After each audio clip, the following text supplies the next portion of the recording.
क्या आपने कभी ध्यान दिया है कि कभी-कभी आप बिना सोचे समझे अपना फोन उठा लेते हैं, या आप किचन में जाते हैं और अपने आप फ्रिज खोल लेते हैं, भले ही आपको भूख न लगी हो? कोई आपको ऐसा करने के लिए नहीं कहता। आप सोच समझकर ऐसा फैसला नहीं लेते।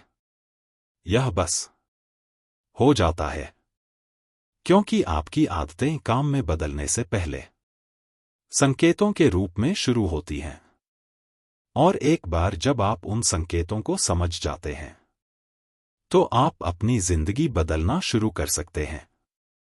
इस चैप्टर में हम व्यवहार बदलने का पहला नियम जानेंगे, मेक इट ऑब्वियस, और सीखेंगे कि खुद को बदलने के बजाय अपने माहौल को बदलना अक्सर ज्यादा आसान क्यों होता है। आइए शुरू करते हैं।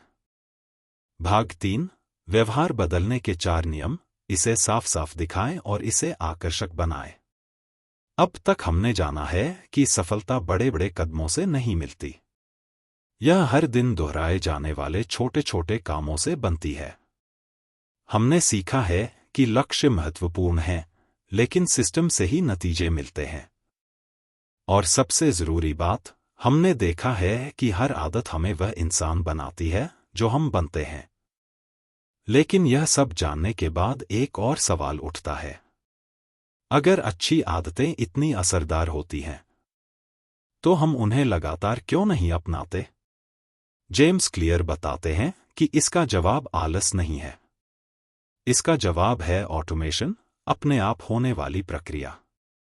अपनी सुबह की दिनचर्या के बारे में सोचिए। क्या आप सोच समझकर ब्रश करते हैं? क्या सुबह की कॉफी बनाने से पहले आप हर हरकत की योजना बनाते हैं? शायद नहीं। आपने ये काम इतनी बार दोहराए हैं कि आपका दिमाग इन्हें अपने आप करने लगता है। आदतें ठीक इसी तरह काम करती हैं। शुरू में हर काम के लिए कोशिश करनी पड़ती है, लेकिन बार बार दोहराने के बाद आपका दिमाग एक शॉर्टकट बना लेता है। आखिरकार आप फैसले लेना बंद कर देते हैं। आप बस अपनी दिनचर्या का पालन करते हैं।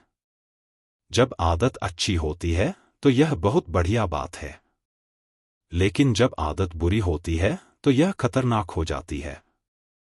क्या आपने कभी बिना सोचे समझे अपना फोन उठाया है?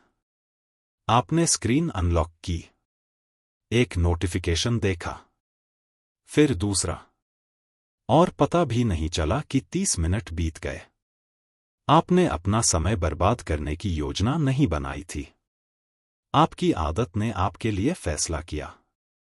इसीलिए जेम्स क्लियर व्यवहार बदलने का पहला नियम बताते हैं, मेक इट ऑब्वियस। किसी आदत को बदलने से पहले आपको उस पर ध्यान देना होगा।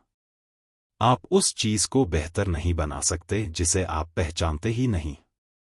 अब सोचिए कि आप और किताबें पढ़ना चाहते हैं। आप उत्साह के साथ एक बढ़िया किताब खरीदते हैं। कुछ दिनों तक आप प्रेरित रहते हैं, फिर काम में व्यस्त हो जाते हैं। किताब दराज में ही पड़ी रहती है। दिन हफ्तों में बदल जाते हैं। आखिरकार आप भूल ही जाते हैं कि वह किताब है भी या नहीं। क्या समस्या प्रेरणा की कमी थी? असल में नहीं। असली समस्या यह थी कि आदत गायब हो गई थी, दिखाई नहीं दे रही थी। अब कुछ अलग सोचिए। किताब को छिपाने के बजाय आप उसे हर सुबह अपने तकिए पर रख देते हैं। रात में जब आप अपने बेडरूम में जाते हैं तो सबसे पहले आपको किताब दिखती है। अचानक पढ़ना बहुत स्वाभाविक लगने लगता है। आपकी पर्सनैलिटी में कोई बदलाव नहीं आया, बस आपके माहौल में बदलाव आया। और कभी कभी बस इतना ही काफी होता है। जेम्स क्लियर सिखाते हैं कि आपका माहौल आपके व्यवहार पर आपके मोटिवेशन से कहीं ज्यादा असर डालता है। अगर आपकी डाइनिंग टेबल पर हेल्दी खाना रखा हो तो आपके उसे खाने की संभावना ज्यादा होती है। अगर सोने से पहले आपके वर्कआउट के कपड़े तैयार हों तो सुबह आपके एक्सरसाइज करने की संभावना ज्यादा होती है। लेकिन अगर काम करते समय आपका फोन आपके लैपटॉप के पास रखा हो तो ध्यान भटकना लगभग तय है। आपके आसपास का माहौल हर दिन चुपचाप आपके फैसलों को आकार देता है। सिर्फ इच्छाशक्ति पर निर्भर रहने के बजाय ऐसा माहौल बनाएं जिससे अच्छी आदतें अपनाना आसान हो जाए और बुरी आदतें मुश्किल। इसी तरह से लंबे समय तक चलने वाला बदलाव शुरू होता है। लेकिन जेम्स क्लियर यहीं नहीं रुकते। वे एक और बहुत काम की स्ट्रेटेजी बताते हैं जिसे हैबिट स्टैकिंग कहते हैं। इसका आइडिया बहुत आसान है। पूरी तरह से नई आदत को याद रखने की कोशिश करने के बजाय उसे किसी ऐसी आदत से जोड़ लें जिसे आप पहले से ही रोज करते हैं। उदाहरण के लिए, दांत ब्रश करने के बाद मैं एक पेज पढ़ूंगा। नाश्ता करने के बाद मैं अपने लक्ष्य लिखूंगा। काम से लौटने के बाद मैं 15 मिनट एक्सरसाइज करूंगा। ध्यान दें कि क्या हुआ। अब आपको यह तय करने की जरूरत नहीं है कि आदत को कब पूरा करना है। आपकी मौजूदा रूटीन ही रिमाइंडर बन जाती है। कंफ्यूजन खत्म हो जाता है और कंसिस्टेंसी बनाए रखना बहुत आसान हो जाता है। छोटी छोटी आदतें चेन की कड़ियों की तरह आपस में जुड़ने लगती हैं। एक अच्छा काम स्वाभाविक रूप से दूसरे अच्छे काम की ओर ले जाता है। लेकिन जब कोई आदत साफ साफ पता हो, तब भी एक चुनौती बाकी रहती है। कभी कभी हमारा उसे करने का मन ही नहीं करता। हम जानते हैं कि एक्सरसाइज करना अच्छा है। हम जानते हैं कि पढ़ना फायदेमंद है। हम जानते हैं कि नई स्किल्स सीखने से हमारा भविष्य बदल सकता है। फिर भी किसी तरह सोशल मीडिया पर स्क्रॉल करना ज्यादा आकर्षक लगता है। क्यों? क्योंकि हमारा दिमाग तुरंत इनाम पाने के लिए बना है। यहीं से हम व्यवहार बदलने के दूसरे नियम पर आते हैं। इसे आकर्षक बनाएं। हर आदत की शुरुआत एक चाहत से होती है। इच्छा जितनी मजबूत होगी, एक्शन लेना उतना ही आसान हो जाएगा। इसीलिए फोन चेक करना इतना लत लगाने वाला लगता है। हर नोटिफिकेशन में कुछ रोमांचक होने की संभावना होती है। आपका दिमाग उस इनाम वाली भावना के पीछे भागने लगता है। अच्छी आदतें अक्सर इसलिए मुश्किल होती हैं क्योंकि उनका इनाम देर से मिलता है। एक चैप्टर पढ़ने से आप तुरंत ज्यादा समझदार नहीं बन जाते। एक बार वर्कआउट करने से आपकी बॉडी नहीं बदल जाती। एक दिन पैसे बचाने से आप अमीर नहीं बन जाते। फायदे बाद में मिलते हैं, लेकिन बुरी आदतें अक्सर तुरंत मजा देती हैं।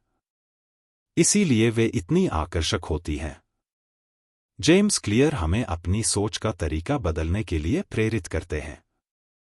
यह कहने के बजाय कि मुझे एक्सरसाइज करनी है, कहें मुझे एक ज्यादा सेहतमंद शरीर बनाने का मौका मिल रहा है।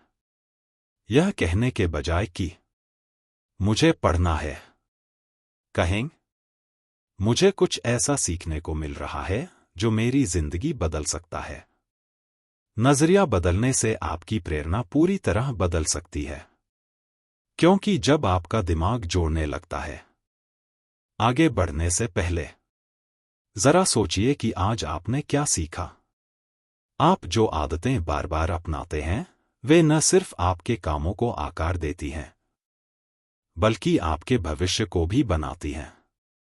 अच्छी आदतों को साफ साफ और आकर्षक बनाकर आपने लंबे समय तक चलने वाले बदलाव की दिशा में पहला कदम उठा लिया है। लेकिन अभी भी एक चुनौती बाकी है। भले ही हमें पता हो कि क्या करना है, हम अक्सर उसे करते नहीं हैं।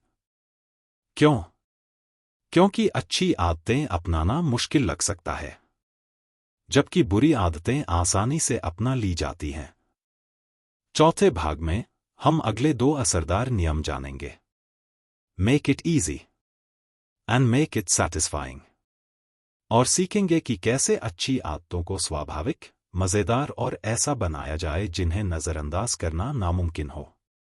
क्योंकि असल बदलाव किसी और दिन शुरू नहीं होता, यह आज ही शुरू होता है। मिलते हैं चौथे भाग में। The great books studio. Read, learn, grow. Thank you.